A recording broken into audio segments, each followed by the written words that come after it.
Hello everyone, the momentum classes में आपका स्वागत है। आज का बात करेंगे हम लोग इलेक्ट्रिक फील्ड लाइंस के बारे में। तो इलेक्ट्रिक फील्ड लाइंस क्या होता है इसके बारे में डिस्कशन करेंगे। साथ ही साथ ये भी डिस्कशन करेंगे कि इलेक्ट्रिक फील्ड लाइंस पे किस टाइप के क्वेश्चन पूछे जाते हैं, वो भी यहाँ पे हम लोग डिस्कशन करेंगे। तो चलिए स्टार्ट करते हैं। हम लोग इलेक्ट्रिक फील्ड लाइंस क्या होता है और उससे रिलेटेड प्रॉब्लम को सॉल्व करने वाले हैं। चलिए स्टार्ट करते हैं। देखिए फर्स्ट क्वेश्चन है। फर्स्ट क्वेश्चन क्या है, ये थ्योरेटिकल पार्ट से इससे क्वेश्चन पूछे जाते हैं।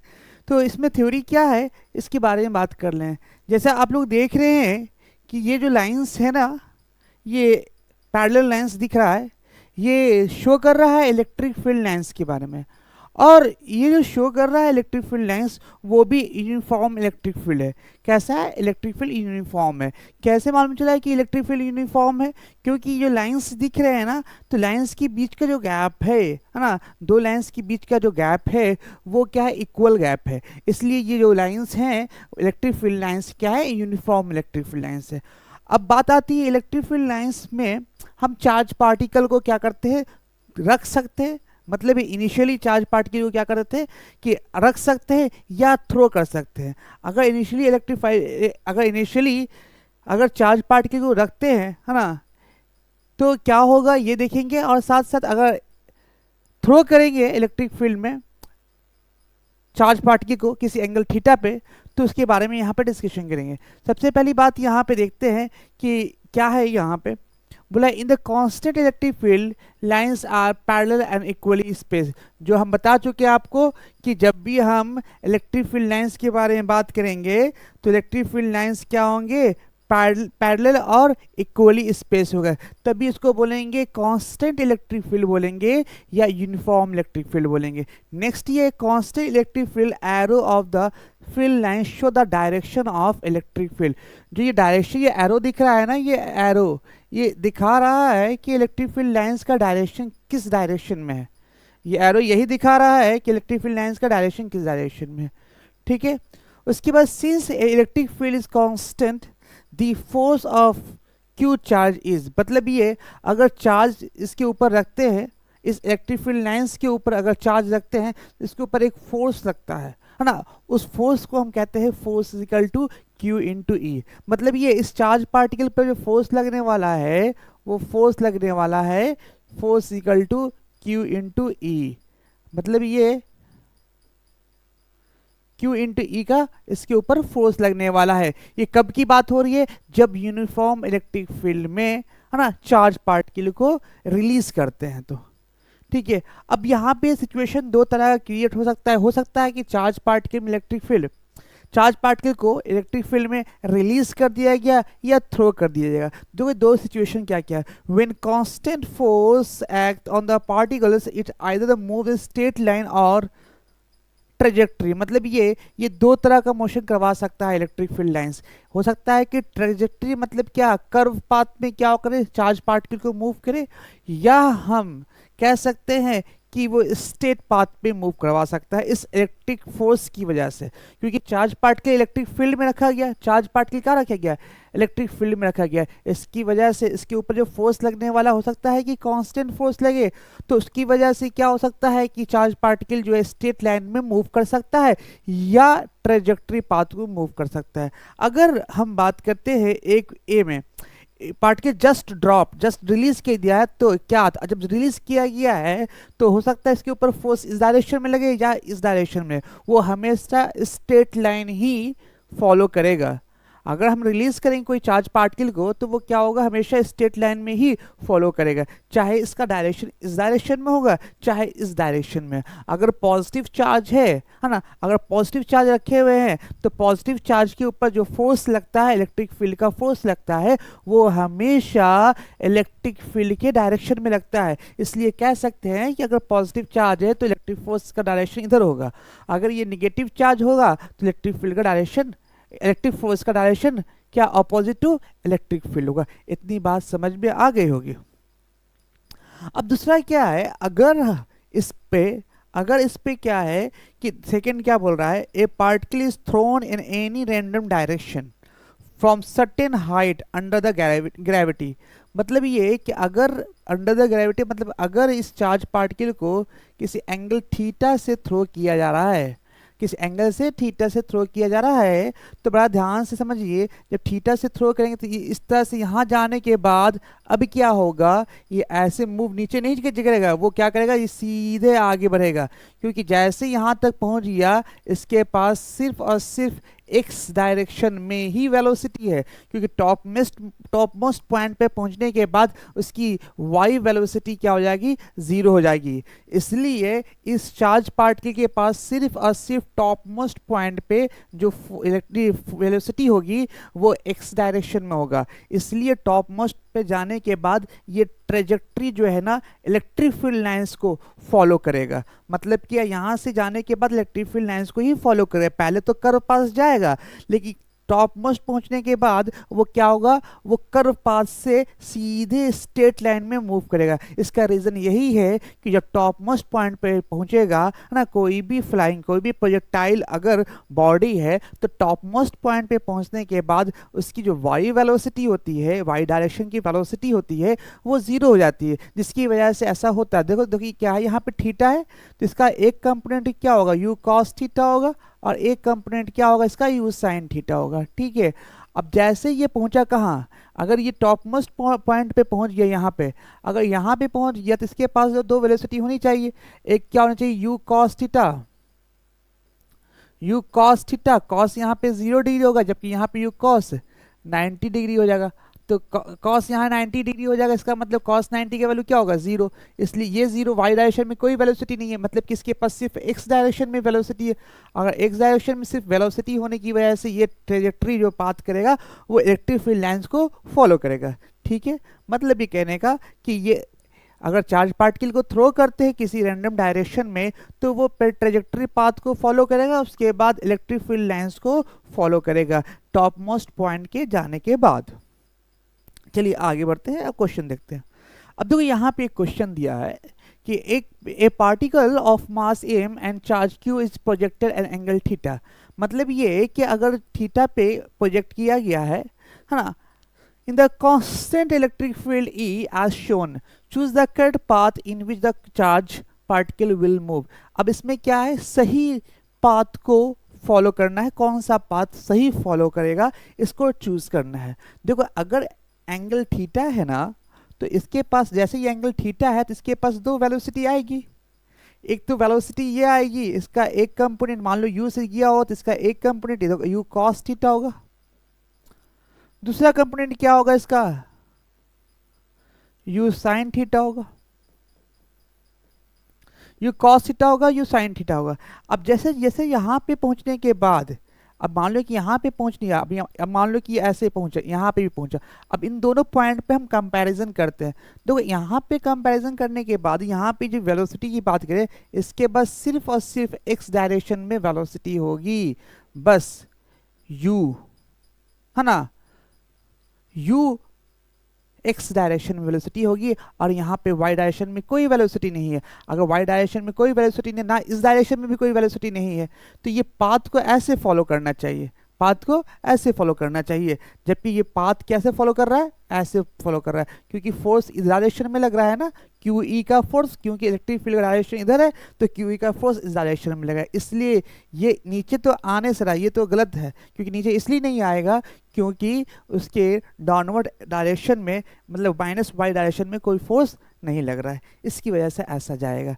ठीक है, अब बात आती है ये यहाँ पे जाने के बाद, टॉप मोस्ट पहुंचने के बाद, टॉप मोस्ट पोजीशन पहुंचने के पास इसके पास वेलोसिटी होगी u, सिर्फ u, जबकि y कंपोनेंट की वेलोसिटी क्या हो जाएगी, 0 हो जाएगी, जिसकी वजह से इसके पास सिर्फ और सिर्फ x डायरेक्शन में वेलोसिटी होगी और x डायरेक्शन के वेलोसिटी की वजह से ये इलेक्ट्रिक फील्ड लाइंस को फॉलो करेगा। चलिए आगे बढ़ते हैं नेक्स्ट।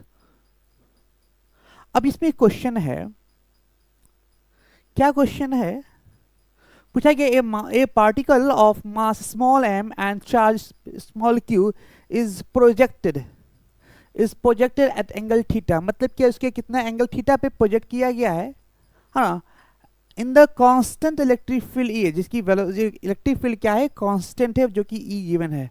ठीक है, और वो डाउनवर्ड डायरेक्शन में।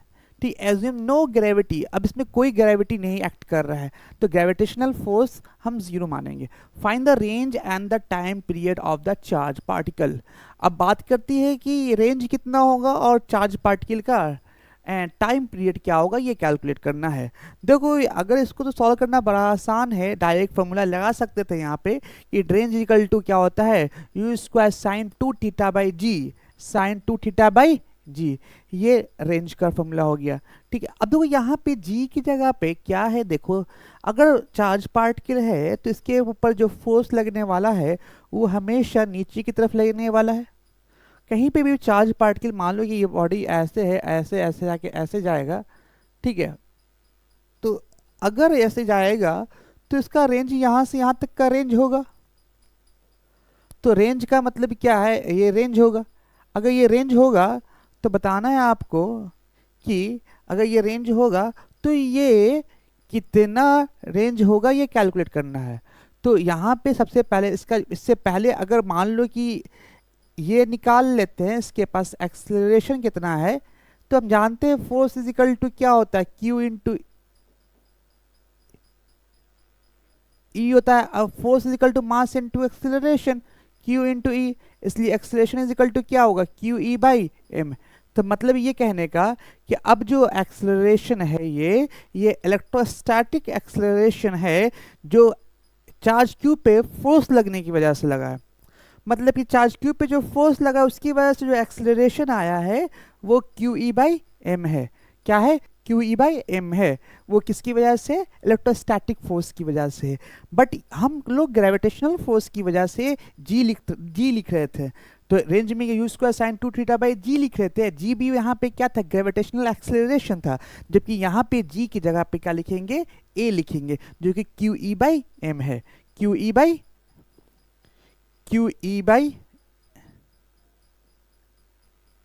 एम है। यहाँ पे क्या होगा, क्यू ई बाई एम। ये range equal to u square sine theta by a का मतलब क्या है, q E by time period का formula 2u sine theta by g, g की जगह पे क्या लिख दिया, क्यू ई बाई एम। ये तो सिंपल सा है, हम लोग अगर फॉर्मूला याद है तो सॉल्व कर लेंगे। अगर फॉर्मूला याद नहीं है तो इस सिचुएशन में तो फिर फंस जाएंगे। तो आपको बेसिक कंसेप्ट पता होना बहुत ज़रूरी है। अगर बेसिक कंसेप्ट आपको पता है तो फिर आप आसानी से कर सकते हैं। बेसिक कंसेप्ट क्या है, हम एक बार बेसिक कंसेप्ट के बारे में डिस्कशन कर लेते हैं कि हम कैसे रेंज निकालें, कैसे हम टाइम पीरियड निकालें। अगर फॉर्मूला याद है तो वेरी गुड, बहुत अच्छी बात है। अगर फॉर्मूला ना भी याद है तो हम बेसिक कंसेप्ट यूज़ करके इसको सॉल्व कर सकते हैं। तो क्या है बेसिक कंसेप्ट, देखिए क्या है बेसिक कंसेप्ट। देखो क्या है, जब भी हम प्रोजेक्टाइल मोशन पढ़ेंगे तो प्रोजेक्टाइल मोशन में जब भी हम प्रोजेक्टाइल मोशन पढ़ेंगे तो ये बात ध्यान रखना होगा, ठीक है, कि अगर ये प्रोजेक्टाइल मोशन है तो इसके पास ये एंगल थीटा है, तो इसका एक कंपोनेंट क्या होगा, यू एक्स डायरेक्शन में। मान लो कि इसकी वेलोसिटी यू है तो इसका एक्स डायरेक्शन में यू कॉस थीटा होगा, और एक वाई डायरेक्शन में क्या होगा, यू साइन थीटा होगा। अब इसको प्रोजेक्ट करने के बाद क्या होगा, ये यहां से आके यहाँ पे आके गिरेगा, ठीक है। तो अब ध्यान रखना, अगर यहाँ पे गिरा है, अगर हाइट h है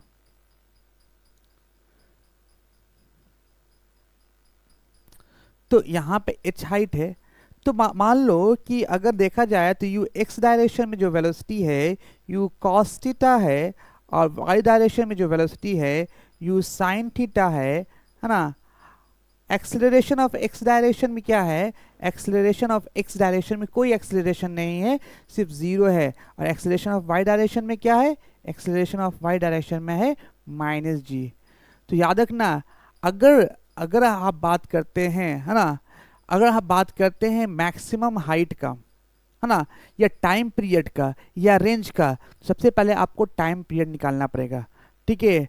तो टाइम पीरियड निकालने के लिए क्या करना होगा, सबसे पहले आपको देखना पड़ेगा कि ये डिस्टेंस h जो आया है, तो फाइनली देखेंगे क्या लिखेंगे, टाइम पीरियड निकालने के लिए y जीरो करना बहुत ज़रूरी है। मतलब कि ये जो यहाँ से यहाँ तक आने में जो डिस्प्लेसमेंट हुआ है वो डिस्प्लेसमेंट क्या है, जीरो। जहाँ से शुरू हुआ था y डायरेक्शन में, अब वही ग्राउंड पे आ गया। मतलब क्या, यहाँ पे भी y जीरो है और यहाँ पे भी y जीरो है, मतलब कि y में कोई चेंज नहीं आया। इसलिए लिख सकते हैं u y t minus half g t square, ऐसे लिख सकते हैं ना। Is equal to 0। तो यू वाई की जगह पे क्या लिख सकते हैं, u sine theta, u sine theta t minus half g t square is equal to 0। तो टी यहाँ से टी कॉमन निकाल लेते तो क्या हो, टी टी कैंसिल कर लेते हैं, टी इज इक्वल टू क्या होगा, 2u sine theta by G.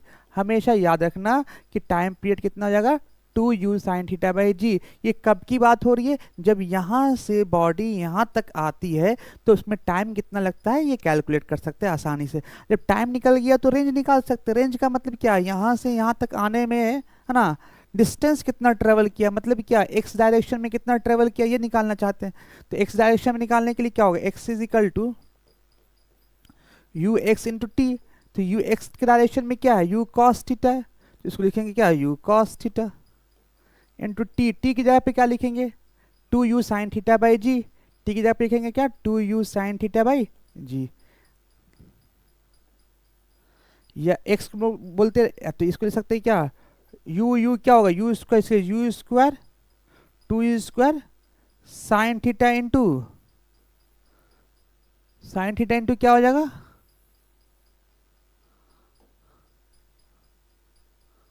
Sign theta into cos theta by g. अब लिख सकते हैं रेंज इक्वल टू क्या लिख सकते हैं, u square 2 sine theta into cos theta by g. इसलिए इसको क्या लिख सकते हैं, रेंज का फॉर्मूला क्या हो जाएगा इसका, u square sine 2 theta by जी। ये रेंज का फॉर्मूला हो गया। यही रेंज का फॉर्मूला यहाँ पे यूज़ किया, जी की जगह पे हम q E by m use किया। ये ग्रेविटेशनल फोर्स जब लग रहा होता है उस समय रेंज निकालने का है। तो आपको फॉर्मूला ना भी याद है तो आपको ये पॉइंट बहुत इंपॉर्टेंट याद होना चाहिए कि जिससे इसी से हम क्या करते हैं, हम टाइम पीरियड निकालते हैं और टाइम पीरियड निकालने के बाद रेंज को कैलकुलेट कर लेते हैं। इतनी बात समझ में आ गई होगी। चलिए नेक्स्ट क्वेश्चन की तरफ बढ़ते हैं। तो यहाँ पे नेक्स्ट क्वेश्चन क्या है देखते हैं। ए particle of mass small m and charge q। अब एक पार्टिकल है जिसका स्मॉल मास स्मॉल m है और चार्ज स्मॉल q है, is projected with velocity v note. मतलब इसको v नोट से क्या किया गया, प्रोजेक्ट किया गया, क्लियर है। And at a perpendicular direction of constant electric field, perpendicular direction of constant electric field, इस तरह से इसको प्रोजेक्ट किया गया है, ठीक है। तो प्रोजेक्ट किया गया है perpendicular direction of constant electric field formed within the parallel plate capacitor as shown in the figure shown है ना। each plate of the capacitor has infinite length। मतलब क्या, दोनों का जो लेंथ है ना, ये दोनों कैपेसिटर जो दिख रहा है ना, ये दोनों का लेंथ क्या है, इन्फिनाइट है, काफ़ी ज़्यादा इन्फिनाइट क्या है, लेंथ है। तो अब बोला गया है कि इन्फिनाइट लेंथ एंड ब्रेथ दिया हुआ एल, इसका जो ब्रेथ दिया हुआ है एल दिया हुआ है, सरफेस चार्ज डेंसिटी, मतलब इसके ऊपर जो चार्ज डेंसिटी है ना, तो यहाँ पे पॉजिटिव रहा होगा तभी क्या होगा, इलेक्ट्रिक फील्ड पॉजिटिव से निकल कर नेगेटिव तरफ जाता है ना। तो चार्ज डेंसिटी दिया हुआ है, सिग्मा दिया हुआ है ना, सिग्मा दिया हुआ है। If the separation between the plates d, इन दोनों के बीच का सेपरेशन डी दिया हुआ है, ठीक है। Velocity of such that particle does not touch, will not touch the lower plate, मतलब ये कि ये लोअर प्लेट को टच ना कर सके, कितनी वेलोसिटी इसकी होनी चाहिए, ये कैलकुलेट करना चाहते हैं। सबसे पहली बात ये समझो कि अगर हम बात करते हैं ये यहाँ से प्रोजेक्ट किया गया है, तो यहाँ से निकल कर यहाँ तक जाने में इस एल लेंथ से ज़्यादा कवर करना पड़ेगा इस चार्ज पार्टिकल को, तभी ये क्या करेगा, इस प्लेट को टच नहीं करेगा, ठीक है। अगर ऐसा सिचुएशन है, इसका मतलब क्या क्या कि रेंज हमेशा ज़्यादा होना चाहिए लेंथ एल से। तो रेंज निकालने का फॉर्मूला निकालने के लिए सबसे पहले देख लो कि रेंज कितना कैसे निकलेगा। तो ये रेंज निकालने के लिए अब यू एक्स टी, मतलब क्या, एक्स इजिकल टू, फॉर्मूला क्या होता है, रेंज निकालने का जो फॉर्मूला आता है, रेंज निकालेंगे तो क्या लिखेंगे, यू एक्स डायरेक्शन में कितना है और टाइम पीरियड। तो यू एक्स डायरेक्शन में दिया हुआ है वी नॉट से जा रहा है, कितना से जा रहा है, वी नॉट से जा रहा है, और टाइम पीरियड जो होता है square root of 2h by g होता है, square root of 2h by g, square root of 2h by जी। ये किसका होता है, ये रेंज होता है, मतलब कि r is greater then L. अब जो रेंज निकाला, ये रेंज किसका है, यहाँ से यहाँ तक जाने का रेंज है, लेकिन रेंज जब भी होगा वो कितना एल से क्या होगा, ज़्यादा होना चाहिए, तभी इसको क्या होगा, प्लेट को टच नहीं करेगा। तो अब देखो यहाँ पे एच क्या है, एच की जगह पे क्या लिखेंगे, d/2, मतलब क्या है, r is equal to v naught and square root of 2h। h की जगह पे क्या लिखेंगे, d/2, और g की जगह पे लिखेंगे, देखो g की जगह पे क्या लिखेंगे, देखो क्या है g की जगह पे, तो electric force is equal to क्या होता है, q इंटू ई होता है ना, ई। अब फोर्स इज इक्वल टू क्या होगा, q इज इक्वल टू क्या होगा, सिग्मा बाई एप्सिलॉन नॉट। कितना होगा, सिग्मा बाई एप्सिलॉन नॉट होगा। तो सिग्मा बाई एप्सिलॉन नॉट लिख दिया, इसका मतलब क्या, mass into acceleration, q into sigma by epsilon not. इसलिए एक्सेलरेशन इज इक्वल टू क्या होगा, जब बताइए, एक्सेलरेशन इज इक्वल टू यहाँ से निकाल लेंगे, क्या होगा, acceleration is equal to q sigma epsilon naught into m। तो यहाँ से g की जगह पे क्या लिख देंगे, यहाँ पे ये वैल्यू पुट कर देंगे, q into sigma and epsilon not into m, ये फॉर्मूला हो जाएगा आपका। ठीक है, तो ये तुम्हारा है नेट रेंज।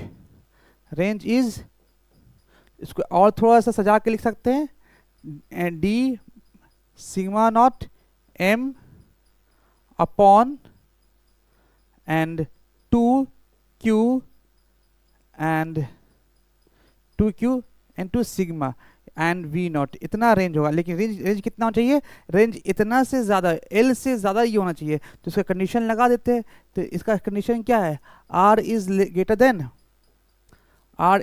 Then l। तो r का वैल्यू कितना निकाल के रखा है, देखो r का value d sigma m by 2q sigma square root of d, और यहाँ पे क्या है v नॉट, इसका मतलब v not is greater than l। इसका मतलब क्या होगा, ये l क्या होगा, अंदर चला जाएगा, v not is greater then, है ना, v not is greater than l into 2q sigma by and d epsilon not m, 2q sigma by m epsilon not d। यहाँ पे इतना वैल्यूज, इतनी वेलोसिटी इसके पास होनी चाहिए ताकि ये इसको क्रॉस कर सके। ठीक है, लेकिन यहाँ पे 2 कहाँ से छुड़ी है, हो सकता है कि यहाँ पे 2 छुड़ी है, तो देख लेना, 2 तो होना चाहिए, 2 यहाँ पे है, तो 2 तो होना चाहिए, 2 d/2, हाँ d/2 तो होना चाहिए, d/2, यहाँ पे ये गलत है, ये d/2 होना चाहिए यहाँ पे। ठीक है, ये फाइनली तुम्हारा क्या है, आंसर है। चलिए नेक्स्ट क्वेश्चन की तरफ बढ़ते हैं, लेते हैं। नेक्स्ट क्वेश्चन क्या है, नेक्स्ट क्वेश्चन में क्या बोला गया है, पहले इस क्वेश्चन को समझ लेते हैं।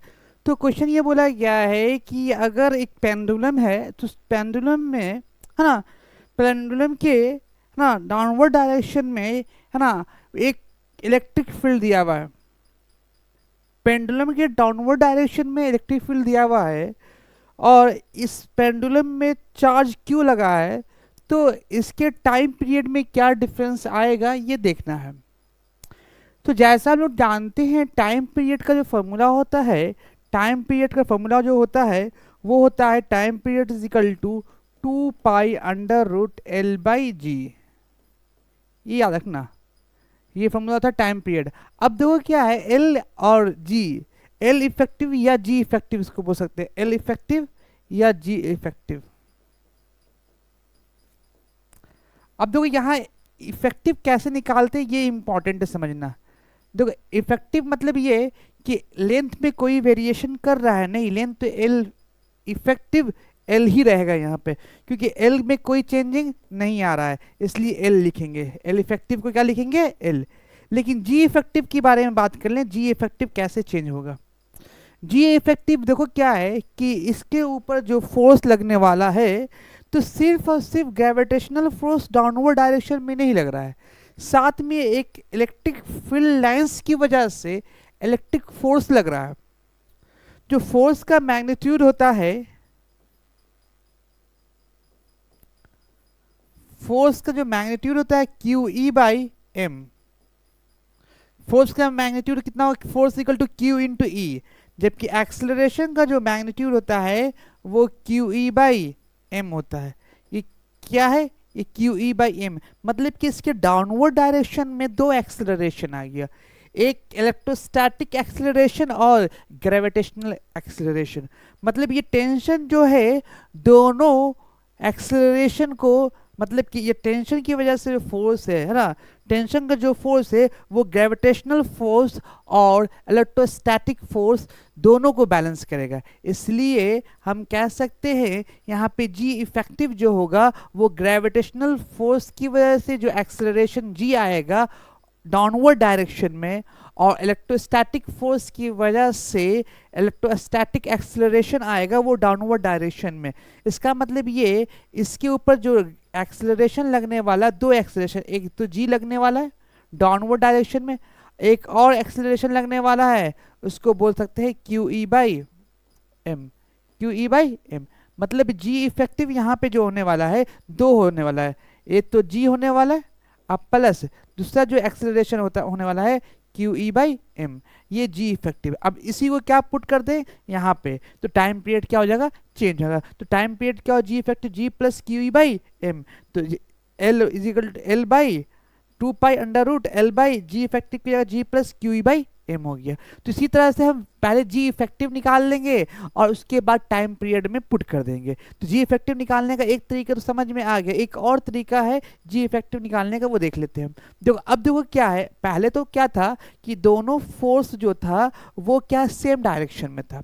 इसका मतलब फोर्स जो है वेक्टर क्वांटिटी है, और वेक्टर क्वांटिटी होने की वजह से अगर सेम डायरेक्शन में है तो फोर्स को फाइनली क्या करते हैं, सिंपल एडिशन कर देते हैं। बट यहाँ पे फोर्स का जो डायरेक्शन है वो एक दूसरे के परपेंडिकुलर डायरेक्शन में है, तो फोर्स एक दूसरे के परपेंडिकुलर डायरेक्शन होने की वजह से इसको हम वेक्टर एडिशन करेंगे। तो वेक्टर एडिशन का फॉर्मूला होता है ना, नेट एक्सेलरेशन या नेट वेक्टर निकालने का, रिजल्टेंट वेक्टर निकालने का फॉर्मूला होता है square root of a square plus b square plus 2ab cos theta, जबकि यहाँ दोनों के बीच का एंगल क्या है, 90 डिग्री है। तो मतलब ये है कि फॉर्मूला क्या होता है, फॉर्मूला जो रिजल्टेंट वेक्टर निकालने का फॉर्मूला होता है ना, तो वो होता है a square plus b square plus 2ab cos of theta, ये फॉर्मूला होता है। अच्छा बताइए यहाँ पे जो है इन दोनों के बीच का जो एंगल है ये एंगल 90 डिग्री है, तो वेक्टर यहाँ पे एक mg का फोर्स नीचे है, एक qe का है। इसका मतलब कि रिजल्टेंट जो होगा वो लिख सकते हैं, रिजल्टेंट जो होगा वो लिख सकते हैं, क्या लिख सकते हैं, तो a की जगह पे क्या लिख सकते हैं, mg लिख सकते हैं, तो mg का होल स्क्वायर और प्लस अब दूसरा क्या है qe by m, qe by m का होल स्क्वायर। ये रिजल्टेंट क्या है, रिजल्टेंट जी एक्सेलरेशन है, रिजल्टेंट फोर्स है इस डायरेक्शन में। तो रिजल्टेंट फोर्स तो निकाल लिया mg का फोर्स और यहाँ पे QEM, तो यहाँ पे mg फोर्स नहीं है क्योंकि एक्सेलरेशन निकाल रहे हैं ना, रिजल्टेंट एक्सेलरेशन निकालना है, तो m की जगह पे सिर्फ क्या लिखेंगे, g लिखेंगे। क्यों g लिखेंगे, क्यों रिजल्टेंट एक्सेलरेशन निकाल रहे हैं, g इफेक्टिव निकाल रहे हैं, तो g इफेक्टिव क्या होगा, g स्क्वायर तो QE बाई m का होल स्क्वायर। तो इसको ले आके टाइम पीरियड में पुट कर दिया जी इफेक्टिव की जगह पे, तो जी इफेक्टिव की जगह पे पुट कर दिया तो निकल गया यहाँ पे, ठीक है। तो बहुत आसान था ये टाइम पीरियड का। नेक्स्ट क्वेश्चन की तरफ बढ़ते हैं। हाँ देखो इसमें क्वेश्चन में क्या बोला गया है, हाँ इस क्वेश्चन को क्या बोला गया है हम नेट रिजल्टेंट बात बता देते हैं। इसमें बोला क्या गया, क्या कैलकुलेट करना चाहते हैं, तो हम ये कैलकुलेट करना चाहते हैं कि इस चार्ज पार्टिकल के पास कितनी मिनिमम वेलोसिटी हो ताकि वो कंप्लीट सर्किल कर सके। फिर से बात रिपीट कर रहे हैं हम, इस चार्ज पार्टिकल के पास मिनिमम कितनी वेलोसिटी हो ताकि वो कंप्लीट सर्किल कर सके। तो इस मिनिमम वेलोसिटी कैलकुलेट करने के लिए आपको क्या करना होगा, पहले हम टॉप मोस्ट पॉइंट पे हम देखेंगे टेंशन कितना है। टॉप मोस्ट पॉइंट पे टेंशन कितना है? क्यों टॉप मोस्ट पॉइंट पे टेंशन निकाल रहे हैं? क्योंकि अगर ये कंप्लीट सर्किल करेगा तो ये तुम्हारा है टेंशन जो है ना हमेशा जीरो से बड़ा होना चाहिए। अगर जीरो से बड़ा टेंशन नहीं हुआ, अगर जैसे यहाँ पे पहुंचने के बाद अगर इसका टेंशन जीरो हो गया तो क्या होगा, ये यहीं से बैक आ जाएगा, नीचे की तरफ आ जाएगा। इसलिए टॉप मोस्ट पॉइंट पे टेंशन कैलकुलेट करना पड़ेगा आपको। अगर टॉप मोस्ट पॉइंट पे टेंशन कैलकुलेट करने के बाद हम देखते हैं क्या आता है टॉप मोस्ट पॉइंट पे टेंशन। तो टेंशन निकालने के लिए सबसे पहले हम एक पॉइंट लिखते हैं टॉप मोस्ट पॉइंट का। तो इस टॉप मोस्ट पॉइंट में कौन कौन सा फोर्स लग रहा है पहले ये समझ में आना चाहिए। तो कौन कौन सा फोर्स लग रहा है तो ये समझने के लिए सबसे पहले देखो कि अगर ये टेंशन से कनेक्टेड है तो नीचे में एक टेंशन लगेगा। नीचे में क्या लगेगा? एक टेंशन लगेगा। दूसरा देखो क्या है कि ग्रेविटेशनल फोर्स नीचे लगेगा क्योंकि mg का फोर्स, तो टेंशन इधर लगेगा नीचे की तरफ और साथ से साथ mg का फोर्स लगेगा। ये कौन सा फोर्स है? ये ग्रेविटेशनल फोर्स है। क्लियर? उसके बाद एक और फोर्स लगेगा, ध्यान से देखिए, क्योंकि इलेक्ट्रिक फील्ड का डायरेक्शन नीचे की तरफ है। अगर इलेक्ट्रिक फील्ड का डायरेक्शन नीचे की तरफ है तो इसके ऊपर एक फोर्स लगता है, फोर्स होता है Q इंटू ई का, और Q इंटू ई का फोर्स जो है वो डाउनवर्ड डायरेक्शन में लगेगा। इसलिए एक और फोर्स लगेगा जो इसका मैग्नीट्यूड होगा force is equal to Q into e. ये तीन फोर्स जो लग रहा है वो नीचे की तरफ लग रहा है। देखो ये तो तीन फोर्स दिख रहा है डाउनवर्ड डायरेक्शन में। एक और फोर्स लगेगा, जब भी कोई भी बॉडी सर्कुलर पाथ पे मूव करती है तो आउटर ना सेंटर से अवे एक फोर्स लगता है, उसको बोलते हैं सेंट्रीफ्यूगल फोर्स, जिसका मैग्नीट्यूड होता है mv²/r। इसका मतलब ऊपर की तरफ जो फोर्स लगने वाला है वो है mv²/r। ये ऊपर की तरफ लगने वाला है। इसका मतलब नेट जो है ये टॉप मोस्ट पॉइंट पे अगर देखा जाए, अगर स्ट्रिंग यहाँ पे है इसका मतलब ऊपर का लगने वाला फोर्स और नीचे का लगने वाला फोर्स इक्वल है, तभी स्ट्रिंग इस पोजीशन पे पहुंच पाया है। इसका मतलब ये कि नीचे की तरफ लगने वाला फोर्स कौन सा है? QE का फोर्स है, और कौन सा फोर्स है? mg का फोर्स है, और कौन सा फोर्स है? एक टेंशन का फोर्स है। ये तीनों को जोड़ेंगे तो किसके बराबर होगा? mv²/r के बराबर होगा।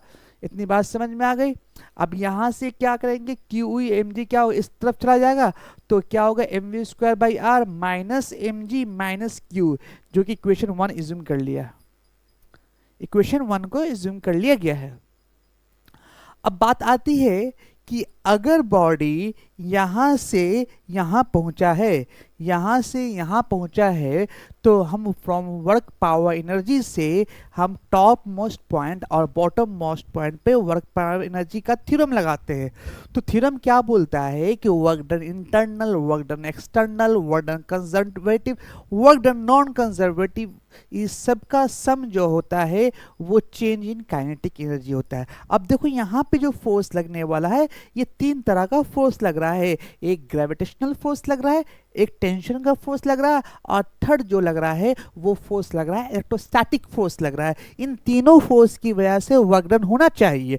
देखो अगर वर्क डन की बात करें तो फोर्स जो है वो पहले हम ग्रेविटेशनल फोर्स की बात कर लेते हैं। तो ग्रेविटेशनल फोर्स नीचे की तरफ आ रहा है, लेकिन इसका डिस्प्लेसमेंट क्या हो रहा है? ऊपर की तरफ आ रहा है। तो डिस्प्लेसमेंट कितना हुआ है? डिस्प्लेसमेंट यहाँ से यहाँ r, यहाँ से यहाँ तक 2r, मतलब फोर्स तो ग्रेविटेशनल नीचे लगा है लेकिन डिस्प्लेसमेंट ऊपर हुआ है। इन दोनों के बीच का एंगल क्या होगा? 180 डिग्री होगा, क्योंकि फोर्स F.dr जो होता है वर्क डन होता है, और F.dr cos 180 डिग्री का वैल्यू जो होता है -1 लिखेंगे cos 180 का वैल्यू। इसलिए F.dr तो mg का फोर्स नीचे और dr मतलब r 2r, इसलिए हम वर्क डन ग्रेविटेशनल जो लिखा है वो -mg इंटू 2r लिखा है। क्लियर मेरी बात? उसके बाद हम बात करते हैं नेक्स्ट टेंशन का। तो टेंशन का फोर्स जो है ना, टेंशन का फोर्स जो है इधर है ना, और टेंशन का फोर्स इधर है ना, और टेंशन का फोर्स जो है ना जीरो होगा, बिकॉज क्या है? डिस्प्लेसमेंट क्या है? इसके परपेंडिकुलर डायरेक्शन में है। डिस्प्लेसमेंट इसका क्या है? परपेंडिकुलर डायरेक्शन में है, इसलिए इसका वर्क डन क्या होगा, टेंशन की वजह से 0 हो जाएगा। अब क्या है, इलेक्ट्रोस्टैटिक है, तो इलेक्ट्रोस्टैटिक का फोर्स नीचे की तरफ है और डिस्प्लेसमेंट ऊपर की तरफ है, तब इन दोनों के बीच का एंगल क्या होगा, 180, इसलिए minus q E into 2r कर दिया। A change in kinetic energy मतलब final velocity minus initial velocity. Final velocity क्या है, v माना है, देखो v माना है, इनिशियल वेलोसिटी क्या है, तो चेंज इन वेलोसिटी निकाल लेंगे। तो यहाँ से कैलकुलेट कर लेंगे, क्या निकाल लेते हैं, यहाँ से निकलेगा minus 2mgr minus 2qer is equal to, यहाँ से final velocity plus half m u square is equal to half m v square. तो यहाँ से अगर मास से 2 से मल्टीप्लाई करते तो सब क्या होगा, 4 हो जाएगा। ठीक है, यहाँ पे भी क्या कैंसिल आउट होगा, मास से डिवाइड करते मास कैंसिल, यहाँ पे मास आ जाएगा, तो इसका मतलब इसको लिख सकते हैं 2 से -4 gr, यहाँ पे भी gr है, तो यहाँ ये भी क्या होगा, gr बचेगा, -2 से यहाँ मल्टीप्लाई करते -4 gr हो जाएगा, तो -4 g की जगह पर नहीं लिख, -4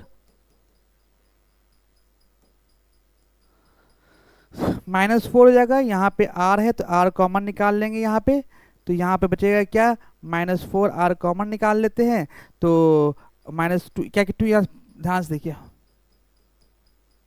ये 2 इधर चल जाएगा तो क्या होगा, -4 mgr -4 qer, ठीक है, उसके बाद plus mu square is equal to mv square. तो यहाँ से v स्क्वायर, यहाँ से m से डिवाइड करेंगे तो क्या होगा, m कैंसिल आउट हो जाएगा, इसलिए लिख सकते हैं क्या, यहाँ पे लिख सकते हैं, यहाँ पे लिख के दिखा रहा है आपको,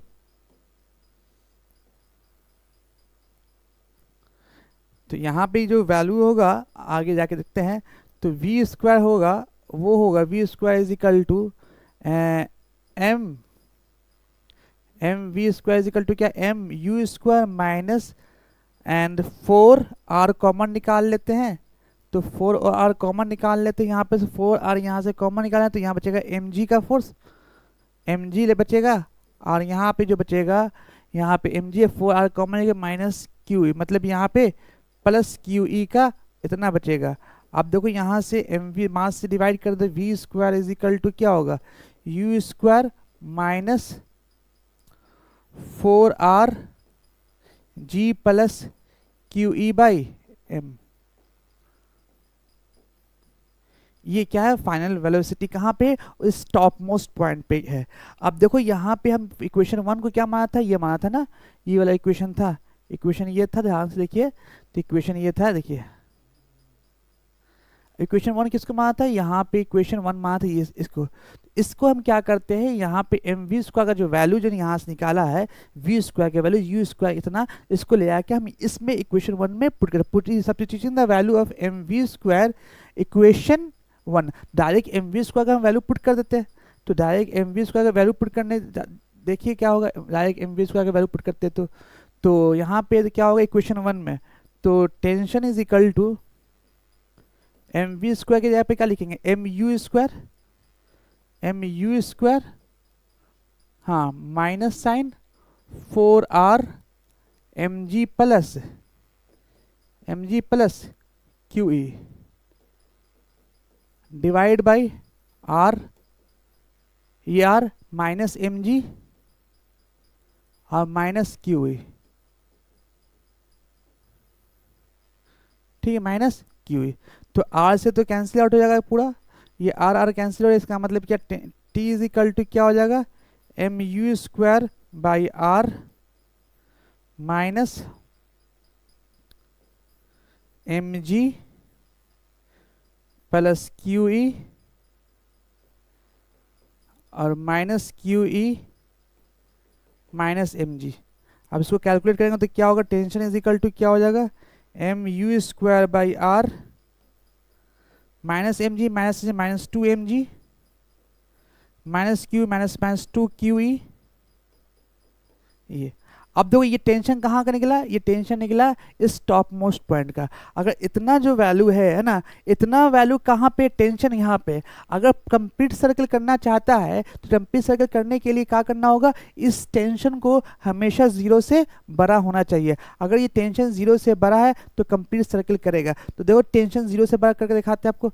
tension is greater than 0, greater than equal to 0। तो यहाँ पे निकालते हैं तो m u square divide by r minus 2mg minus 2qe, हाँ 2qe, clear, is greater than 0। इसका मतलब ये कि u square is equal to 2qe plus 2mg into r divide by m। तो m से इसको सॉल्व करेंगे तो क्या आ जाएगा, इसको सॉल्व करेंगे तो आ जाएगा u square is equal to 2qe by m, और ये r से मल्टीप्लाई करेंगे तो QE R हो जाएगा, ठीक है। तो R plus 2GR by m। अब इसका u इज को स्क्वायर रूट कर दे तो 2QE by R plus 2GR by m। इतना वैल्यू क्या होगा, इसका वेलोसिटी होगा, ताकि वो कंप्लीट सर्कल कर सके, ठीक है।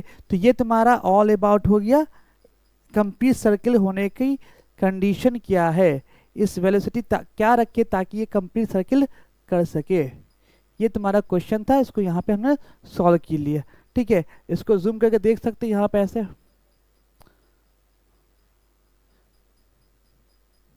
ठीक है, ठीक है।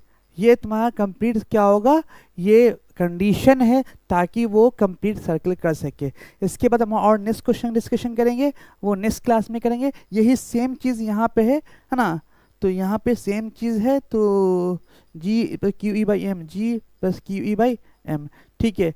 तो यहाँ पे सेम केस आ गया आपको। तो यहाँ के लिए आज के इतने ही रखते हैं, फिर नेक्स्ट क्लास में इसके बाद इलेक्ट्रिक फील्ड्स लाइंस के बारे में और डिस्कशन करेंगे, और इसका जो थ्योरेटिकल पार्ट्स है उसको हम यहाँ पे डिस्कशन करेंगे। चलिए आज के इतने रखते हैं, फिर नेक्स्ट क्लास में इसके आगे का क्वेश्चन करते हैं।